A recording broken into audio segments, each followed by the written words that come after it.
गोविंदाय नमो नमः कर दिया। इस प्रकार से कन्हैया पुनः मैया के आंगन में आकर के बैठते हैं और आंगन में आकर के बैठे। मैया डंडा लेकर के आई, रस्सी लेकर के आई, दारी के तूने मेरे शासन के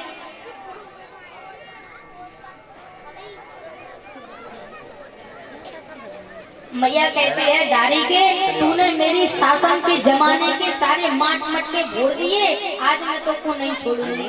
अब कन्हैया आगे आगे, मैया पीछे पीछे, डंडा लेके मैया दौड़ रही है, कन्हैया आगे आगे है। मैया का बुढ़ापा है, मैया थक जाती है और कन्हैया मैया को चढ़ा रहे हैं, आगे आगे भाग रहे हैं।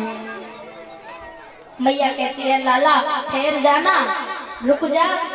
कन्हैया कहते हैं मैया मैं एक जगह खड़ो है जाऊंगो, लेकिन तू जो बता मोकू पकड़ के कहा करेगी। मैया बोली ना लाला मैं तो को पीटूंगी नहीं, मैं तेरी पूजा करूंगी, पूजा। कन्हैया बोले पूजा करेगी? बोले हाँ। तो बोले फिर जो बता पूजा करेगी तो तूने यह हाथ में डंडा काई को ले रखो है?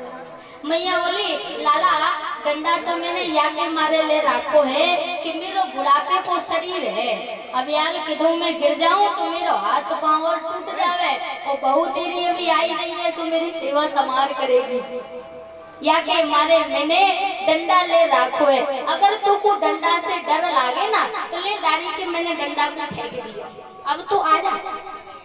अच्छा मैया तो यह बता तो तूने हाथ में रस्सी काहे को ले रखा, जाको का करेगी? मैया बोले तो को रस्सी से भय लागे तो ले दारी के मैंने रस्सी को फेंक दियो, अब तो आ जा।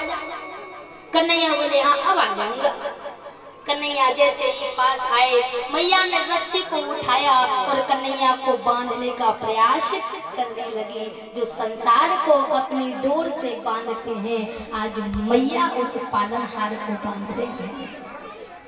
आज जैसे ही कन्हैया दोनों हाथ करके खड़े हो गए और भगवान भी मुस्कुरा रहे हैं, अपने आप को धन्य मान रहे हैं कि जय हो मैया, आज मैं तेरे यहाँ अवतार लेकर के आया, धन्य हो गया। ऐसी मैया मुझे 24 अवतारों में कहीं नहीं मिली जिसने मुझे बांध के रखा हो। आज तू बांध रही है, तू भी अपनी इच्छा पूरी कर ले। कन्हैया ने दोनों हाथ आगे कर दिए, मैया के हाथ में छोटी सी रस्सी है, उसमें अंटा लगाती है और भगवान को बांधने का प्रयास करती है, तो वह रस्सी बार बार 2 अंगुल छोटी पड़ जाती है। मैया दूसरी रस्सी लेकर आती है, उसको जोड़ती है, फिर बांधती है, रस्सी फिर 2 अंगुल छोटी पड़ जाती है। मैया बार बार रस्सी को जोड़ती है, बार बार कन्हैया को बांधती है और बार बार रस्सी छोटी पड़ जाती है। मैया को पसीना आ जाता है और मैया थक करके सिर से हाथ लगा के बैठ जाती है। कन्हैया कहते हैं मैया का है क्यों बांधो, चाहे तू तो बांध लेना। मैया कहे लाला रस्सी को जोड़ जोड़ के मैं तो भारी परेशान हो गई, लेकिन यह तेरे हाथन को मुंह समझ में ना आवे, तेरे हाथ हैं या ये हथौड़ा है? कन्हैया बोले अच्छा अच्छा मैया एक बार और बांध, मैं बंद जाऊंगा। इस प्रकार से भगवान दोनों हाथ आगे करते हैं और मैया लाला को प्रेम से बांधती है और भगवान आज खड़े खड़े मुस्कुरा रहे हैं, मैया के हाथों से बंधने के लिए तैयार खड़े हैं प्रभु। ऐसी लीलाएं प्रभु करते हैं। तृणावर्त नाम का राक्षस आया, प्रभु ने उसका भी उद्धार किया। और महाराज कंस मामा एक एक करके राक्षसों को भेजते हैं, लेकिन राक्षस वहां से हमारा सीना चौड़ा करके मूछों पे ताव दे के हाथ हो जाते हैं, लेकिन लौट करके कोई नहीं जाता। कंस मामा के यहाँ से मथुरा से गोकुल आ तो जाते हैं, लेकिन गोकुल से वापस मथुरा नहीं जाते। कंस मामा भी कहता है एक एक से मैं भेजता हूँ, मेरे यहाँ से चले तो जाते हैं पर वहाँ से लौट करके नहीं आते, वहाँ की सूचना नहीं मिलती कि क्या है वहाँ पे। कंस मामा परेशान। अब महाराज इस प्रकार से एक दिन यशोदा मैया आनंद बाबा बैठे हुए थे अपने सिंहासन पर, रोहिणी महारानी जी भी वसुदेव जी की पहली पत्नी भी वहां पर बैठी थी। उनके पास भी एक लाला हुआ था जो कि देव की मैया का 7वां गर्भ में था। 7वां गर्भ जो माया ने खींच करके रोहिणी महारानी जी के गर्भ में ठहरा दिया था। उधर रोहिणी मैया को भी एक लाला की प्राप्ति हुई, इधर यशोदा को भी एक लाला की प्राप्ति हुई। आज अपने अपने लाला को लेकर के मैयाएं बैठी हुई थी। पास में नंद बाबा बैठे हुए थे। नंद बाबा ने कहा, यशोदा हमारे बालक दोनों धीरे धीरे बड़े होते जा रहे हैं, लेकिन इनका नामकरण संस्कार अभी तक नहीं हुआ है।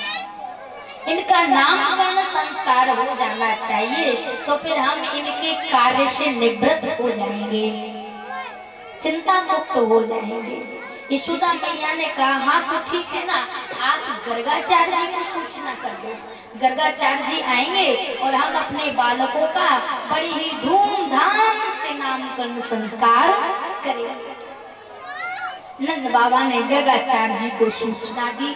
गर्गाचार्य जी आते हैं। गर्गाचार्य जी ने कहा, नंद बाबा मैं तुम्हारे लाला का नाम तो रख दूंगा दोनों बालकों का, लेकिन मेरी एक शर्त है। बोले क्या शर्त है? बोले तुम यदि धूमधाम से अपने बालकों का नामकरण संस्कार करवाना चाहो तो मैं नहीं कर पाऊंगा। बोले क्यों? बोले यदि कंस को पता चल गया तो कंस फिर हमको जीवित नहीं छोड़ेगा। इसीलिए तुम यदि अपने बालकों का नाम रखना ही चाहते हो तो अपनी महारानियों से कह दो कि शांत रूप में गौशाला में आ जाएं। गौशाला में मैं तुम्हारे दोनों बालकों का नामकरण संस्कार कर दूंगा। नंद बाबा ने कहा, ठीक है गर्गाचार्य जी, जैसा आप कहेंगे हम वैसा ही करेंगे। नंद बाबा ने दोनों महारानियों को सूचना दी। यशोदा मैया को रोहिणी महारानी जी दोनों सुंदर वस्त्र धारण करके सुंदर आभूषणों से सुशोभित होती हुई सुंदर अपने बालकों को सुंदर वस्त्र पहना करके और आने लगी। दोनों आपस में बतलाने लगी कि ये जो बाबा आया है ये असली है या नकली है, इसकी पहचान कैसे हो? रोहिणी महारानी जी ने कहा, अगर जीजी तुम इनकी बाबा की परीक्षा लेना चाहती हो तो एक उपाय है। बोले क्या? बोले हम अपने दोनों पुत्रों की अदला बदली कर लेते हैं। वो यदि बाबा ने सही सही बता दिया तो बाबा असली है, और बाबा ने नहीं बता पाया तो बाबा नकली है। अच्छा बोले हाँ। तो इन्होंने अपने अपने पुत्रों की अदला बदली कर ली। रोहिणी जी का पुत्र ले लिया यशोदा मैया ने, और यशोदा जी का पुत्र ले लिया रोहिणी मैया ने। अब देखो बाबा सही बता पाता है कि नहीं। बाबा सही बता देगा तो ठीक है, नहीं बता पाएगा तो बाबा नकली है। आज दोनों अपने अपने पुत्रों की अदला बदली करके और वहाँ पर पहुंच जाती हैं। गर्गाचार्य जी के चरणों में साष्टांग नमन करती हैं, प्रणाम करती हैं। जैसे ही गर्गाचार्य जी ने नेत्र खोल के और सबसे पहले दृष्टि गर्गाचार्य जी की यशोदा के लाला पर ही पड़ी, और जैसे ही यशोदा के लाला पर दृष्टि पड़ी है तो गर्गाचार्य जी के नेत्र खोले ही थे, दोबारा से बंद हो जाते हैं।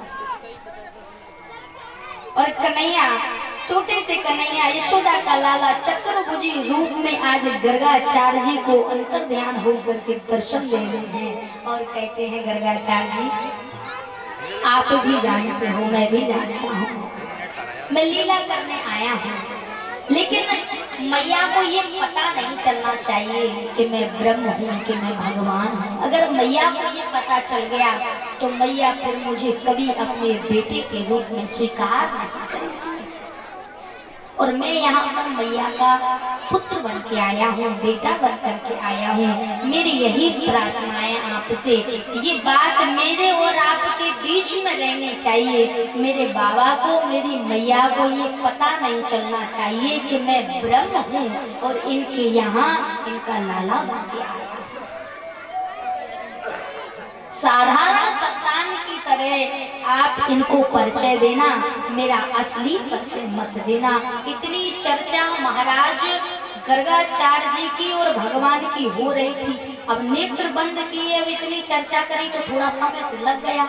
अब समय लगा तो नेत्र बंद है। अब रोहिणी महारानी जी, यशोदा महारानी जी बाबा के नेत्र बंद देख करके घबरा गए, घबराई। अब यशोदा मैया कहने लगी, बहन देख तो यहाँ बाबा को कहा है गया, या बाबा हमको देख के या बाबा ने नेत्र बंद कर दिया। अब ये बाबा ना तो नेत्र खोले, या बाबा ना तो बोले, ना चाले, ना हाले, या बाबा को का है गयो। यदि यह बाबा मर गए तो संत की हत्या और लगेगी, नामकरण संस्कार तो बाद में हो गएगो, लेकिन हमको तो यूं लगे कि ये बाबा निपटो जाता। क्या करे, महाराज नंद बाबा को बुलाया गया, जल्दी जल्दी नंद बाबा आए। नंद बाबा ने कहा, अरे ओ गर्गाचार्य जी। गर्गाचार्य जी तो भगवान के सुंदर दर्शन कर रहे हो, किसी की सुनाई नहीं कर रही है। नंद बाबा ने दोनों हाथ पकड़ करके, कंधों को पकड़ करके हिलाया, अरे ओ गर्गाचार्य जी। तब गर्गाचार्य जी के नेत्र, नंद बाबा ने पूछा, अरे ओ गर्गाचार्य जी आप कहाँ चले गए थे? गर्गाचार्य जी बोले, नहीं नहीं कुछ नहीं, वो तुम्हारे लाला में भगवान के। इतनी में चुप, पोल खोलने वाली थी, तब तक गर्गाचार्य जी को याद आ गया, अरे अरे नहीं नहीं नहीं, नहीं गड़बड़ हो जाएगी। नंद बाबा कहने लगे, हाँ हाँ हमारे लाला में भगवान के क्या, भगवान के गुण हैं, ये भगवान है ये। नहीं नहीं नहीं नहीं ऐसा नहीं है, वो तो मैं तुम्हारे लाला का नाम रखने के लिए भगवान का ध्यान धर के सोच रहा था। बात को पलट दिया। मैया बोली, ठीक है। बाबा ने आंखें खोल ली, हमें तो ऐसा लग रहा था कि बाबा ने तोड़ा है।